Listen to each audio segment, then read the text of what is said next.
Berikutnya ini terkait dengan anggota DPR RI dari fraksi Partai Keadilan Sejahtera atau PKS, Partai Keadilan Bangsa atau PKB, kemudian PDI Perjuangan PDIP, menyinggung soal penggunaan hak angket untuk menyelidiki dugaan kecurangan penyelenggaraan Pilpres 2024 dalam rapat paripurna di Kompleks Parlemen Senayan, Jakarta. Sebagai kompetisi, maka menang dan kalah selalu ada dalam pemilu.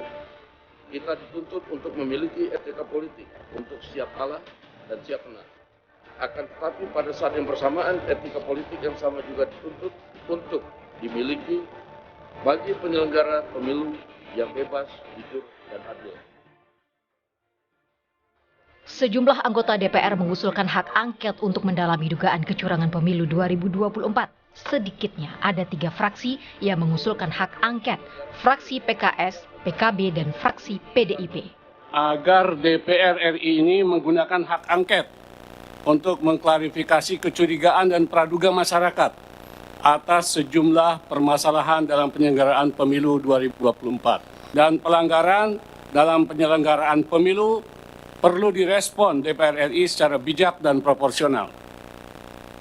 Hak angket adalah salah satu instrumen yang dimiliki DPR dan diatur dalam Undang-Undang Dasar, dan undang-undang bisa digunakan untuk menjawab kecurigaan dan praduga itu secara terbuka dan transparan.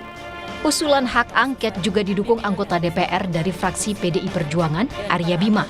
Dia berharap pimpinan DPR dapat menyikapi usulan hak angket dengan bijak. Kami berharap pimpinan menyikapi dalam hal ini, mau mengoptimalkan pengawasan fungsi komisi, atau interpelasi, atau angket, ataupun apapun, supaya pemilu ke depan, kualitas pemilu ke depan, itu harus ada hal-hal yang dilakukan dengan koreksi, mengkoreksi aturan-aturan kita, maupun mengoptimalkan pengawasan kita sebagai anggota legislatif yang tidak ada taringnya, yang tidak ada marwahnya di dalam pelaksanaan pemilu kemarin.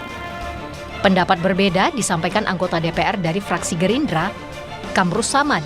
Dia menyebut masyarakat lebih butuh lapangan kerja dan mengurangi pengangguran ketimbang hak angket. Kami di lapangan tentu juga mendengarkan aspirasi yang berkembang. Aspirasi yang sangat mendesak bagi mereka adalah pengangguran, penciptaan lapangan kerja. Bukan hak angket, yang diperlukan mereka justru adalah hak para sopir angkot. Inilah aspirasi yang sangat mendesak, yaitu menciptakan lapangan pekerjaan. Dan karena itu saya ingin mengingatkan, jangan sampai respon dari teman-teman yang tidak siap kalah menunjukkan dalam sejarah kita merupakan respon terburuk sepanjang pemilu reformasi ini. Usulan hak angket digulirkan pertama kali oleh calon presiden Ganjar Pranowo yang juga didukung oleh calon presiden Anies Baswedan. Ganjar mendorong partai politik pengusungnya menggulirkan hak angket untuk mempertanyakan dugaan kecurangan pemilihan presiden atau Pilpres 2024. Tim Liputan Kompas TV.